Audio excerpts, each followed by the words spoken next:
విద్యాసాగర్ గారు, పర్లేదు పర్లేదు కాదు ఈ పర్లేదు పర్లేదు. అమాయకుడా తెలివైనవాడా సూపర్ స్మార్ట్ అన్న దాంట్లో మీకు ఏదో క్లారిటీ ఇవ్వాలనుకుంటున్నారా మీరు? మూడు కాదు, ఆ, మూడు కాదు, నన్ ఆఫ్ మూడు కాదు, మూర్ఖుడు. ఓకే. ఈ మూడు కాదు. ఇప్పుడు అమాయకుడైతే కాదు. అమాయకుడైతే ఆయన మీద ఉన్న క్రిమినల్ కేసులన్నీ మనం ఏమనాలా? అమాయకుడు కాదు, ఉమ్. అతను ఒక మూర్ఖుడు. అంటే నార్సిస్టిక్ కైండ్ ఆఫ్. అంతే. అంటే మనము చాలాసార్లు ఆయన వ్యక్తిత్వాన్ని గురించి చాలాసార్లు మనం మాట్లాడుకున్నాం. చాలా సందర్భాల్లో మనం ఇక్కడున్న ప్యానెల్లో ఉన్న వాళ్ళందరూ మాట్లాడుకున్నాం. డిఫరెంట్ టీవీ ఛానల్స్ లో మళ్ళా నేను అంకమరావు గారు చాలాసార్లు మాట్లాడుకున్నాం. మీరు నేను అట్లా రకరకాలుగా చాలా మంది మాట్లాడేటప్పుడు ఆయన వ్యక్తిత్వం గురించి కొన్ని వందల సార్లు డిస్కషన్కి వచ్చింది. Okay. Is not innocent. Okay. అతను ఇన్నోసెంట్ కాదు. అతను ఒక హ్యాప్చువల్ గా ఒక క్రిమినల్ సైకాలజీ తెలిసిన మనిషి అని నేను అభివర్ణిస్తా. అంకమరావు గారు, క్రిమినల్ సో కాదు, ఇప్పుడు క్రిమినల్ సైకాలజీ ఉన్న క్రిమినల్స్ ఒకవేళ ఉంటే వాళ్ళు ఎక్కడ ఉండాలి? దేర్ ఆర్ సమ్ ప్లేసెస్ వాళ్ళు ఉండడానికి. Unfortunately I'm very sorry, again I'm going to interrupt you. Ah. Again I see criminal psychologies means అంటే వాళ్ళు అక్కడే ఉండాలని కాదు, సమాజంలో మన చుట్టూ ఉండే వాళ్ళ క్రిమినల్ యాక్టివిటీస్ చేస్తారు. గుర్తుపెట్టుకోండి, క్రిమినల్స్ లోపల ఉంటారు. Criminal psychology okay okay right. Ankamarao గారు, అది ఇప్పుడు నాకు తెలిసినంత వరకు ప్రపంచంలో 3 అంశాలు ఉన్నటువంటి రాజకీయ నాయకుడిని తొలిసారిగా చూస్తున్నాను నేను ప్రపంచంలోని. మొట్టమొదటి వ్యక్తి ముఠా నాయకుడు. అంటే ఒక ముఠాకి నాయకత్వం వహించే వాళ్ళు ఎలా ఉంటారో మీకు తెలుసు. దండపల్లి బ్యాచ్ కానిచ్చి, బందిపూడి దొంగలు కావచ్చు, వాళ్ళకి సంబంధించిన వ్యక్తులు.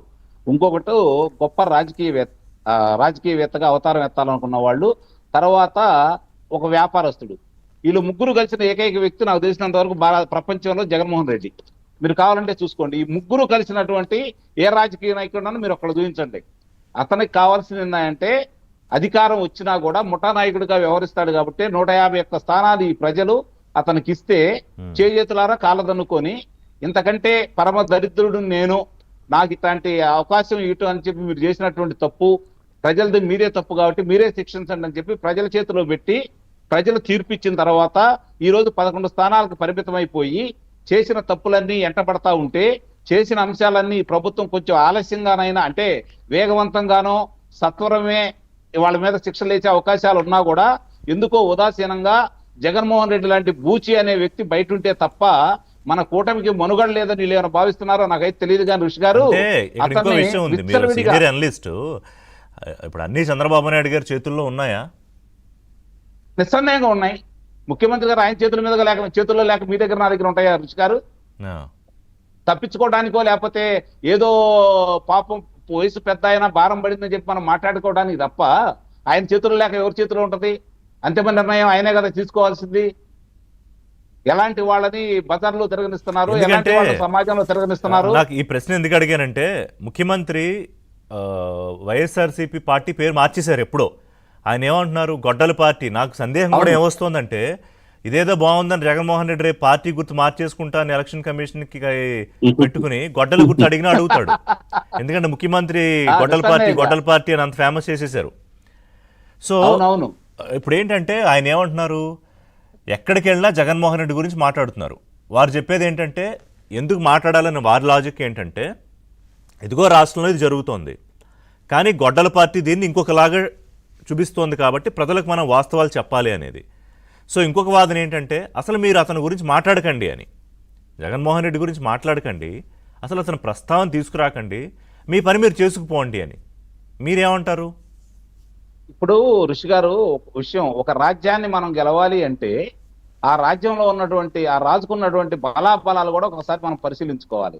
ఆ బలాబలాలను పరిశీలించుకున్న తర్వాత వాళ్ళ బలహీనతలు ఏంటి, బలాన్ని ఎత్తి దృష్టి పెట్టుకొని బలహీనతలను మనం సొమ్ము చేసుకుంటూ వాళ్ళ బలాలను నిర్వీర్యం చేసుకుంటూ ముందుకెళ్ళినప్పుడే రాజు ఎదుటి రాజును గెలుస్తాడు. అది రాజ వ్యూహం కూడా.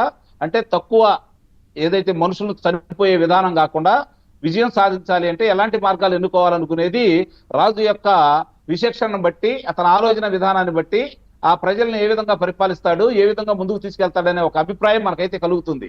కానీ ఇక్కడ అవతల వ్యక్తి రాజు కాదు, లేదంటే రాజస్వం ఉన్న వ్యక్తి కాదు, మంచి ఆలోచన ఉన్నటువంటి వ్యక్తి కాదు. అలాంటి వ్యక్తిని ఎదుర్కోవాలి అంటే కొన్ని కఠిన నిర్ణయాలు మనం తీసుకోవాల్సిన ఆవశ్యకత ఉందైతే నేను భావిస్తున్నా. మొట్టమొదటి మీరు ఇందాకన్నా ఒక మాటకు మాత్రం నేను ఏకీపిస్తాను. అది వీళ్ళు అమలు చేయలేకపోవడం నాకు కూడా బాధగా ఉంది. ఏందయ్యా అంటే జగన్మోహన్ రెడ్డి అనే పేరు వీలైనంత వరకు దాని గురించి ఎత్తకుండా వీళ్ళు చేయాల్సిన కార్యక్రమాలు చాలా ఉన్నాయి. కానీ వీళ్ళు పదే పదే శాసనసభలో కావచ్చు, శాసన మండలిలో కావచ్చు, మంత్రులు కావచ్చు, ముఖ్యమంత్రి గారు కావచ్చు, లోకేష్ గారు కావచ్చు, వీళ్ళందరూ కూడా అతన్ని పదే పదే తీసుకొస్తూ అతనికి కావాల్సిన ప్రచారాన్ని వీళ్ళు మాత్రం ఇస్తున్నారు. సాగర్ గారికి అభ్యంతరం ఉంటే నేను చెప్తా దానికి. ఎందుకంటే ఆయన పదే పదే చెప్తారులేండి, ఆయన కావాలి- అభ్యంతరం ఆయన ప్రచారం- చెప్తారు. చెబుతారు ప్రచారం కల్పిస్తున్నారు. ఎందుకంటే ఈ రోజు వీళ్ళ చేతిలో సువర్ణాక్షరాలతో లిఖించదగ్గ ఆధారాలు ఉన్నాయి. ఋషి గారు, సువర్ణాక్షరాలతో లిఖించదగ్గ ఆధారాలు ఉన్నాయి. వాళ్ళు చేసిన తప్పులకు సంబంధించి, వాళ్ళ యొక్క కుడుభుజాలు లాంటి వాళ్ళు చేస్తున్న తప్పుల Okay. గురించి ఉదాసీనంగా మహిళలను ఇంకోటైనో వీళ్ళు జైల్లో కంటే బయట ఉంటే మంచిదనే అభిప్రాయంతో వీళ్ళు ఉన్నారేమో నాకైతే తెలియదు. కానీ వాళ్ళ మీద చర్యలు తీసుకోవడంలో చాలా ఆలస్యం చేస్తూ అభివృద్ధి సరే, గురించి ఈ ఆలోచిస్తూ- అంశం మీద యాక్చువల్గా మాట్లాడదాం. విద్యాసాగర్ గారు ఏం చెప్తారు? ఎందుకంటే నేను పెట్టుకున్న ఎజెండా ఏంటంటే కమిట్మెంట్, చంద్రబాబు నాయుడు గారి కమిట్మెంట్ ఏంటి, లేకపోతే మన జగన్మోహన్ రెడ్డి గారి కమిట్మెంట్ ఏంటి అని ఇందాక ఇంట్రోలో చెప్పాను. బట్ దాన్ని కూడా మాట్లాడదాం. కానీ ఇప్పుడు ఇంకో అంశం వచ్చింది కదా, దాని గురించి మాట్లాడదాం ఒక బ్రేక్ తర్వాత.